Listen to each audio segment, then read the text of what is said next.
Peradaban Cina sebelum masa keislaman. Dinasti Zhou terpecah menjadi beberapa negara kota yang menciptakan periode negara perang. Pada tahun 221 sebelum Masehi, Qin Shi Huang menyatukan berbagai kerajaan ini dan mendirikan Kekaisaran pertama Tiongkok. Pandangan konvensional terhadap sejarah Tiongkok adalah bahwa Tiongkok merupakan suatu negara yang mengalami pergantian antara periode persatuan dan perpecahan politis yang kadang-kadang dikuasai oleh suku bangsa asing atau non-Han yang sebagian besar terasimilasi ke dalam populasi suku Han. Pengaruh budaya dan politik dari berbagai wilayah Asia yang dibawa oleh gelombang imigrasi, ekspansi, dan asimilasi yang bergantian menyatu untuk membentuk budaya Tiongkok modern. Kekayaan Cina yang begitu melimpah menyebabkan kemajuan kebudayaan yang cepat beragam. Mengalirnya Sungai Huanghe dan Sungai Yangtze merupakan sumber kehidupan bangsa Cina dengan bercocok tanam dan beternak.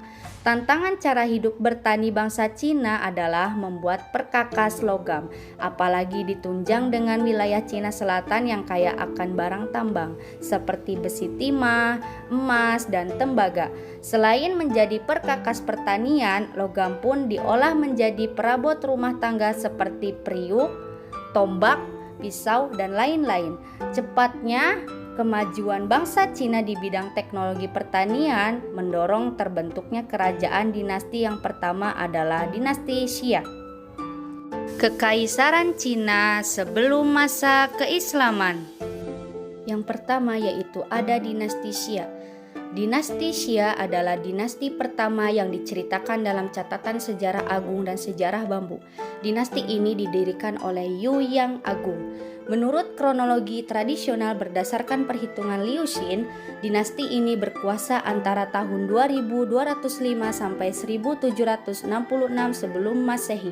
Sedangkan menurut sejarah bambu, pemerintahan dinasti ini adalah antara tahun 1989 sampai 1558 sebelum Masehi. Menurut proyek kronologi Xia Shangzhou yang diselenggarakan oleh Pemerintah Republik Rakyat Tiongkok pada tahun 1996. Dinasti ini berkuasa antara tahun 2070 sampai 1600 sebelum Masehi. Yang kedua yaitu ada dinasti Shang. Dinasti Shang adalah dinasti kedua setelah dinasti Xia. Dinasti ini merupakan dinasti Cina asli yang tumbuh dan berkembang di sekitar lembah Sungai Kuning. Karena kawasannya relatif aman, maka dinasti Shang ini mampu mengembangkan bentuk pemerintahan dan peradaban. Ibu kota dinasti Shang ini berada di kota Anyang yang terletak di sebelah utara lembah Sungai Kuning. Kota Anyang merupakan salah satu kota tertua di Cina selain kota Chengzhou. Pada masa dinasti Shang inilah mulai dikenal tulisan awal terciptanya tulisan Cina berkaitan dengan kepercayaan yang dianut dinasti Shang. Raja-raja Shang adalah juga pendeta yang sering memohon kepada dewa. Alat yang digunakan untuk permohonan dan doa tersebut adalah tulisan gambar atau piktograf yang ditulis di permukaan sapi. Tulisan tersebut lama-kelamaan berkembang digunakan oleh banyak orang pada generasi-generasi mendatang. Tulisan ini akhirnya bukan hanya menyebar di daratan Cina, melainkan juga ke Korea dan ke Jepang. Yang ketiga ada dinasti Zhou dan berkembangnya ajaran filsafat Cina. Ciri peradaban yang menonjol pada masa dinasti Zhou adalah dibentuknya pemerintahan pusat yang kuat. Hal tersebut didukung oleh para bangsawan yang memiliki kecakapan dalam mengembangkan suatu negara. Zaman dinasti Zhou ditandai dengan kemajuan kreativitas intelektual. Para pemikir Cina zaman Zhou tersebut antara lain Konfusius yang mengembangkan Konfusianisme, Laozi yang mengembangkan Taoisme, Han Feishu dan Li Shu yang mengembangkan ajaran legalisme, Moti atau Mozu yang mengembangkan Mohisme, kaum Sofis yang mengembangkan Sofisme serta individualisme. Selain kedua dinasti di atas, masih ada dinasti-dinasti lain di wilayah Cina seperti dinasti Qin yang berdiri sekitar tahun 221 sampai 207 sebelum Masehi dan dinasti Han yang berdiri sekitar tahun 206 sebelum Masehi sampai 220 Masehi. Namun kedua dinasti ini tidak bertahan lama seperti dinasti-dinasti sebelumnya. Yang keempat ada dinasti Qin. Dinasti Qin berhasil menyatukan Tiongkok yang terpecah menjadi beberapa kerajaan pada periode negara perang melalui serangkaian penaklukan terhadap kerajaan-kerajaan lain. Dengan penaklukan terakhir adalah terhadap kerajaan Qi pada sekitar tahun 221 sebelum Masehi. Qin Shi Huang dinobatkan menjadi kaisar pertama Tiongkok bersatu pada tahun tersebut. Dinasti ini terkenal mengawali pembangunan tembok besar di Tiongkok yang belakangan diselesaikan oleh dinasti Ming serta peninggalan terakota di makam Qin Shi Huang. Yang kelima ada dinasti Han. Dinasti Han didirikan oleh Liu Bang, seorang petani yang memimpin pemberontakan rakyat yang meruntuhkan dinasti sebelumnya, dinasti Qin pada tahun 206 sebelum Masehi. Zaman kekuasaan dinasti Han terbagi menjadi dua periode, yaitu dinasti Han Barat pada tahun 206 sebelum Masehi sampai 9 Masehi dan dinasti Han Timur pada tahun 23 sampai 220 Masehi, yang dipisahkan oleh periode pendek dinasti Qin pada tahun 9 sampai 23 Masehi. Yang keenam yaitu ada zaman tiga negara. Zaman tiga negara Wei, Wu, dan Shu adalah suatu periode perpecahan Tiongkok yang berlangsung setelah hilangnya kekuasaan de facto dinasti Han. Secara umum periode ini dianggap berlangsung sejak pendirian Wei pada tahun 220 hingga penaklukan Wu oleh dinasti Jin pada tahun 280. Walau banyak sejarawan Tiongkok yang menganggap bahwa periode ini berlangsung sejak pemberontakan Serban Kuning pada tahun 184. Zaman ini adalah salah satu era yang paling terkenal dalam sejarah Tiongkok yang disebabkan karena popularitas roman sejarah kisah tiga negara atau Samkok yang telah diadaptasi dalam berbagai format oleh berbagai negara. Yang ketujuh ada dinasti Jin dan 16 negara. Tiongkok berhasil dipersatukan untuk sementara waktu pada tahun 280 oleh dinasti Jin. Meskipun demikian, kelompok etnis di luar suku Han, Wuhu, masih menguasai sebagian besar wilayah pada awal abad keempat dan menyebabkan migrasi besar-besaran suku Han ke selatan sungai Yangtze. Bagian utara Tiongkok terpecah menjadi negara kecil yang membentuk suatu era turbulen yang dikenal dengan zaman 16 negara pada tahun 304 sampai 469. Yang kedelapan ada dinasti utara dan selatan.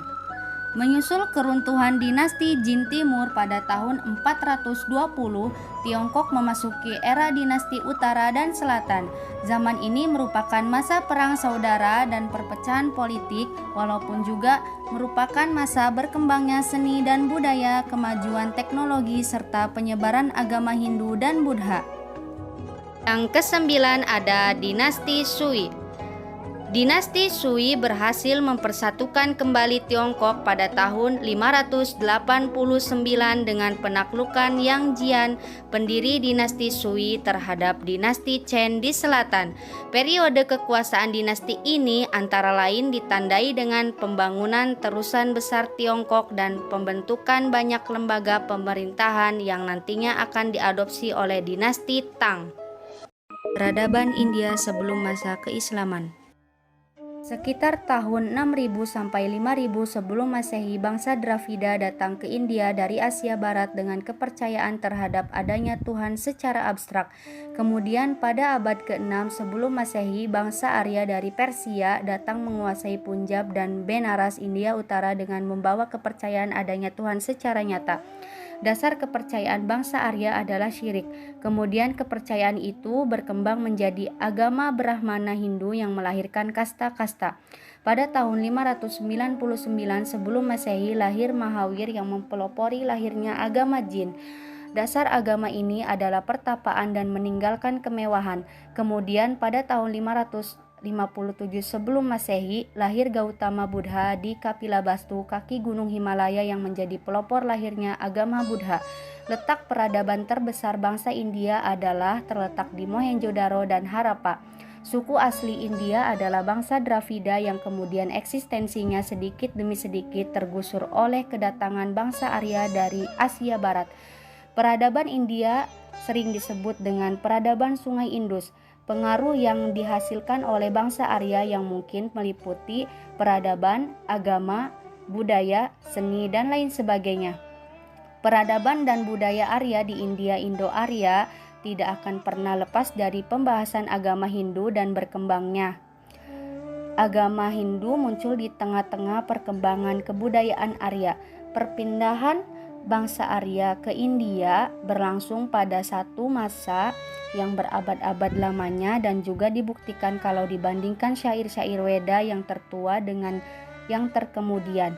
Tetapi pada masa Doab Gangga Jumna menjadi pusat kebudayaan Brahma, maka ternyata bahwa seluruh daerah Indus dan Punjab sudah dilupakan oleh orang-orang Arya dan bahkan buku-buku seperti Weda dan Upanishad seakan-akan melupakan kesucian Sungai Indus.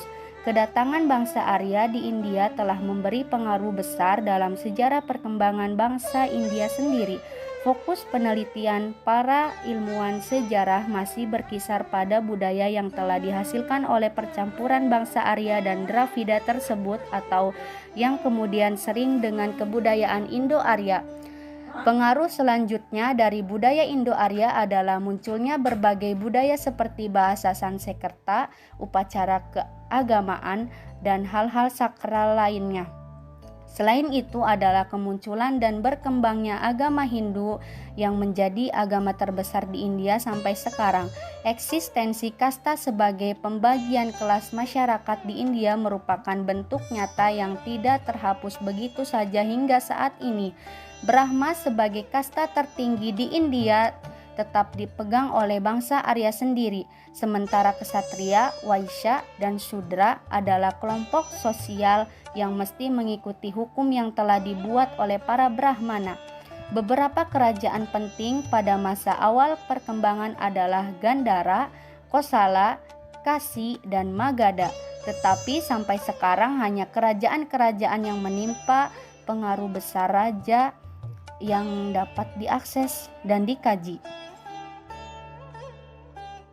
Perkembangan kerajaan di India sebelum masa keislaman. Yang pertama ada Kerajaan Maurya. Kerajaan Maurya dengan Chandragupta Maurya sebagai raja pertamanya. Dalam waktu singkat, kekuasaan Maurya sudah membentang dari Kashmir di barat hingga daerah lembah sungai Gangga di timur. Ibu kota kerajaan ini adalah di Pataliputra. Pada perkembangan selanjutnya, kerajaan ini dipimpin oleh Ashoka pada tahun 268 sampai 232 sebelum Masehi, cucu Chandragupta Maurya. Pada awalnya Ashoka beragama Hindu tetapi kemudian menjadi pengikut agama Buddha dan agama tersebut menjadi dasar pemerintahannya. Setelah Ashoka meninggal, kerajaan lalu terpecah-pecah dalam bagian-bagian kecil. Namun akhirnya beberapa abad kemudian muncullah seorang raja yang gagah perkasa bernama Chandragupta I, pembangun kerajaan Gupta. Kemudian yang kedua ada Kerajaan Gupta. Chandragupta I dari tahun 320 sampai 330 membangun kerajaan ini berpusat di Sungai Gangga. Berlainan dengan Ashoka, Chandragupta I ini beragama Hindu, tetapi agama Buddha tetap berkembang dengan suburnya. Zaman Gupta dalam sejarah India dipandang sebagai zaman yang paling gemilang atau disebut juga dengan zaman keemasan. Puncak kemegahan kerajaan Gupta dicapai pada masa pemerintahan Raja Samudragupta anak Chandragupta I. Yang ketiga ada Kerajaan Andhra Benggala. Kerajaan Andhra didiami oleh bangsa Dravida. Letaknya di pantai Teluk Benggala di antara muara sungai Godavari dan Krishna. Di waktu pemerintahan Raja Ashoka, kerajaan itu ditaklukkan dan diharuskan membayar upeti. Tetapi kerajaan itu kemudian hari bertambah kuat, sehingga dari seorang antara raja-rajanya dapat menduduki oleh kerajaan Maurya. Yang keempat ada Kerajaan Parthi.